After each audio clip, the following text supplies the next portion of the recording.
Min kalam al-Imam al-Habib Abdullah bin Husain bin Tahir, ada sebuah ungkapan yang sangat indah dari beliau. Al-ilmu khasyatun kulluh yu'raf bidzaka ahluh. Al-ilmu bil ahwali yazku wa bil a'mal la bil aqwal wa kathratil jidal. Ilmu itu adalah khasyatun kulluh. Ilmu apa ilmu? Ilmu itu rasa takut. Kenapa ilmu dibilang rasa takut? Karena memang tanda orang yang berilmu adalah takut. Buktinya ayat Allah dalam Al-Quran, innama yakhsyallaha min ibadihil ulama. Sesungguhnya yang takut kepada Allah adalah ulama.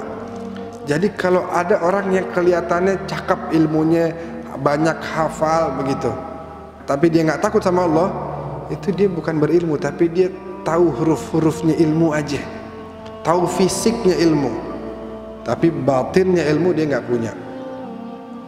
Al-ilmu khasyah kulluh. Kayak anak Nabi Adam itu kan ada di Al-Quran, yang diceritakan bahwa salah satu itu mengatakan, saya akan bunuh kamu, Qabil dan Habil. Kata Habil, in basatta yadaka litaqtulani ma ana bibasitin yadi liaqtulak. Kenapa? Inni akhafullah. Kalau kamu mau bunuh saya, ketahuilah saya nggak akan julurkan tangan saya untuk membunuh kamu, karena saya takut kepada Allah. Jadi yang berilmu bukan yang berani ngebunuh, bukan. Yang berilmu adalah yang takut kepada Allah. Tahu bahwa ghibah itu lebih berat daripada 30 zina, sehingga dia nggak berani ghibah. Takut sama ghibah. Ada orang yang tahu, sekedar tahu aja bahwa ghibah bahaya, tapi tiap hari tetap dia ghibah. Artinya apa? Dia tahu hurufnya ilmu, tapi nurnya ilmu, batinnya ilmu gak ada dalam dirinya. Dia tahu sholat itu wajib, tapi masih ada orang yang ninggalin sholat. Siapa yang gak tahu sholat itu wajib? Siapa yang gak tahu bahwa orang yang meninggalkan sholat itu ancamannya neraka, waliyadzubillah? Tapi masih ada orang yang ninggalin sholat. Karena apa? Karena dia tahu padahal, tapi nur ilmunya dia nggak punya. Imam Syafi'i, sekali waktu Imam Syafi'i dikenal tiap baca kitab sekali set hafal, sekali baca set hafal. Habis itu ditutup kitabnya, dia ulangin bisa. Sekali waktu dia baca nggak hafal-hafal. Akhirnya dia bilang sama gurunya, namanya Waki', syakautu ila Waki' su'a hifdhi fa'arsyadani ila tarkil ma'asi wa akhbarani bi anna al-ilma nurun wa nurullah la yuhda li'asi. Saya ngadu sama Waki', wahai guruku Syekh Waki', sekarang saya susah ngafal.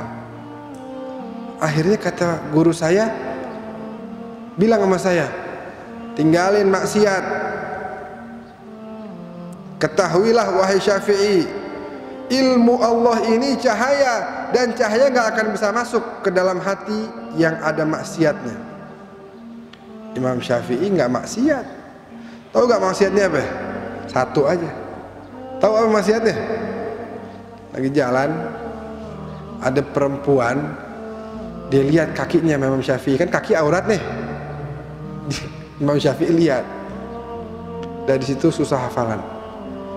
Bagaimana yang lihat kaki dan lebih dari kaki? Kaki kan apa ya? Aurat bukan? Kakinya perempuan aurat, makanya disuruh pakai apa? Kaos kaki. Sebab kaki itu aurat.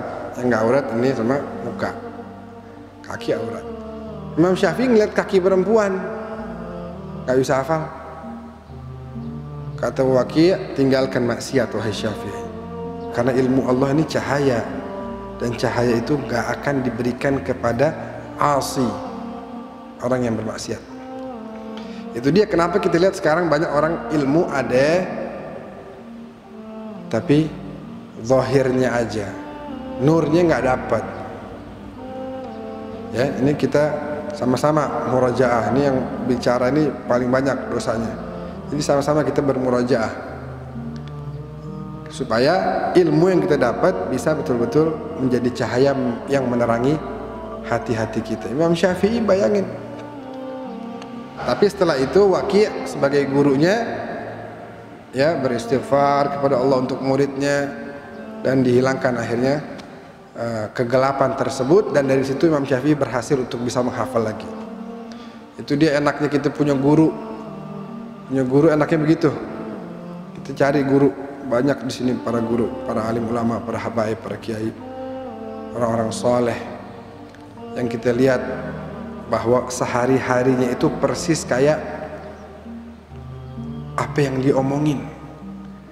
Misalnya kita punya guru nih, Sayyidil Habib Abu Bakar Al-Attas, apa yang dia bicarakan itu dia kerjakan. Disuruh orang sholat tahajud tiap malam, beliau alhamdulillah ya selalu doain murid-muridnya di sholat tahajud. Dia suruh orang ini, dia kerjain. Nah yang kayak begitu kita berguru dan akhirnya akan dibimbing, diberikan irsyad, taujih oleh guru kita.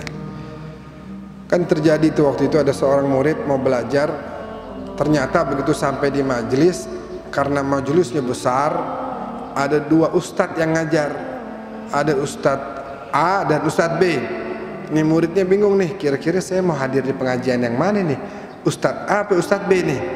Dilihat ada orang tua, orang tuanya baik, saleh, mukanya bercahaya, wajahnya kelihatan banyak tanda-tanda ahli ibadah gitu, kayak orang tua kita nih Haji Mukhtar. Mudah-mudahan panjang umur, sehat afiat Haji Mukhtar. Akhirnya anak muda ini tanya sama orang tua, kira-kira saya pengajian ini nih hadir yang mana nih ya, Ustadz A atau Ustadz B? Dites sama si orang tua nih, dites ke Ustadz yang A. Begitu Ustadz A lagi ngajar, dia kayak mau mengganggu pengajiannya gitu, berdiri sendiri, yang lain duduk. Akhirnya si Ustadz bilang, duduk, jangan diri kalau mau pengajian, jangan ganggu fokus saya gitu. Enggak, saya nggak mau duduk karena kayaknya kamu bukan orang baik. Ustadznya digituin, marah nih Ustadz, ente nggak baik, bukan anak, kurang ajar. Pergi ke Ustadz B. Sama juga, dia berdiri, dia kata Ustadz yang B ini bilang, silahkan kalau mau ikut pengajian duduk. Enggak, ente ini bukan orang baik. Si Ustadz B dibilang begitu malah tundukkan wajahnya, istighfar, astagfirullah, astagfirullah. Saya memang banyak dosa. Mungkin dia tahu aib-aib saya. Astagfirullah. Nah, kata si orang tua, wahai anak muda, lihat perbedaannya. Kalau bicara ilmu, dua-duanya ini berilmu. Dua-duanya mungkin setara dalam keilmuan. Bedanya yang Ustadz B itu dia ngajarin dirinya sebelum diajarkan orang lain. Diajarkan orang lain untuk sabar, dirinya lebih dahulu diajarkan sabar. Diajarkan orang lain untuk jangan suka emosi, diajarkan dirinya. Diajarkan orang lain jangan bicara kasar, dirinya dulu diajarin. Itu yang membedakan. Makanya hal yastawil ladzina ya'lamun wal ladzina la ya'lamun, beda antara orang yang berilmu dan mengamalkan dengan orang yang tidak. Pentingnya seperti itu. Al-ilmu khasyatun kulluh yu'raf bidzaka ahlu. Al-ilmu bil ahwal yazku wa bil a'mal. Ilmu itu bisa bermanfaat ketika kita amalkan, kita praktekkan, kita jalankan. La bil aqwal wa kathratil jidal. Bukan dengan ucapan dan banyak berdebat. Ada orang, oh, Masya Allah dia, kenapa Masya Allah? Nggak ada yang menang debat lawan dia, alim banget. Wah, tapi bisa jadi sehari-harinya nggak sesuai.